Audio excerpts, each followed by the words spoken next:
Hello दोस्तों, अगर आपको ये नहीं पता कि बिजनेस स्टडीज के बोर्ड एग्जाम में एक परफेक्ट केस स्टडी कैसे लिखी जाए तो घबराइए मत। मैं इस वीडियो में बताने वाला हूँ स्टेप बाय स्टेप एक परफेक्ट केस स्टडी का आंसर कैसे लिखा जाना चाहिए, कैसे दिखना चाहिए। तो आइए स्टूडेंट स्टार्ट करते हैं।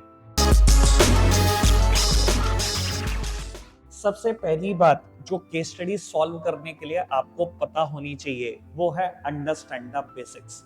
बहुत सारे स्टूडेंट को यही नहीं पता होता कि केस स्टडीज क्या होती हैं।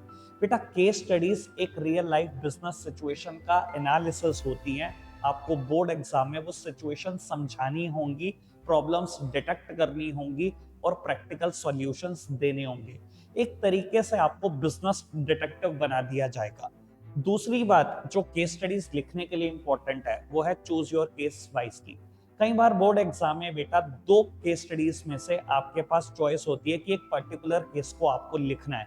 हमेशा अपने केस को वाइजली चूज करो। 1 मिनट पॉज लेकर आप ये देख लो आप किसके ऊपर एनफ डेटा लिख सकते हो, कौन सी प्रॉब्लम से आप ज्यादा रिलेट करते हो।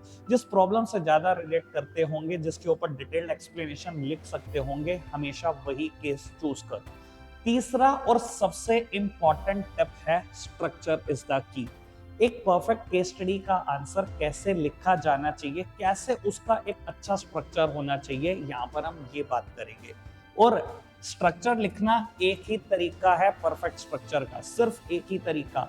हमेशा अपने केस को 4 हेडिंग में डिवाइड कर लो। सबसे पहली हेडिंग दो गिवन केस, यहाँ पर कंपनी या कंपनी की प्रॉब्लम का शॉर्ट में इंट्रोडक्शन लिखो। सेकेंड हेडिंग बनाओ एनालिसिस। बेटा, आपको यहाँ पर कंपनी की प्रॉब्लम को ब्रेक डाउन कर लेना डिटेल्ड वे में, जितने छोटे टुकड़े कर सकते हो सारे छोटे टुकड़े कर दो, डिटेल्ड में बता दो कंपनी की प्रॉब्लम क्या है, प्रॉब्लम की वजह क्या है। थर्ड हेडिंग बनाओ सॉल्यूशन।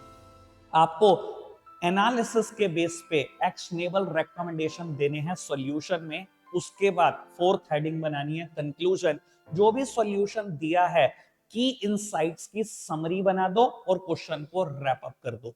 यानी कि किसी भी केस स्टडी को लिखना है, इन 4 हेडिंग का यूज करना है, आपकी केस स्टडी बहुत अट्रैक्टिव लगेगी। सबसे लास्ट टिप है हमारा कीप इट एंगेजिंग। बेटा, केस स्टडीज क्यों बोरिंग होनी चाहिए? केस स्टडीज में भी विजुअल्स का यूज करो, चार्ट्स का यूज करो, ग्राफ्स का यूज करो।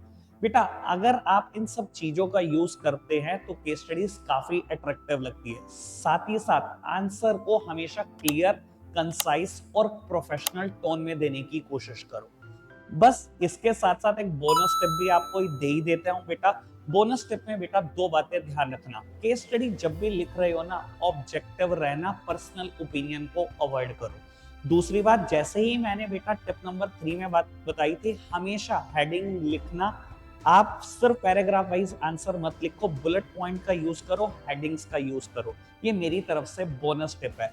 तो बस इतना सा ही है दोस्तों। अगर आप इन सब बातों का ध्यान रखेंगे तो एक परफेक्ट केस स्टडी का आंसर लिख सकते हैं। वीडियो अच्छी लगी हो तो लाइक कर देना, शेयर कर देना, सब्सक्राइब भी कर देना और अपने दोस्तों के साथ शेयर अच्छे से कर दो। Bye bye.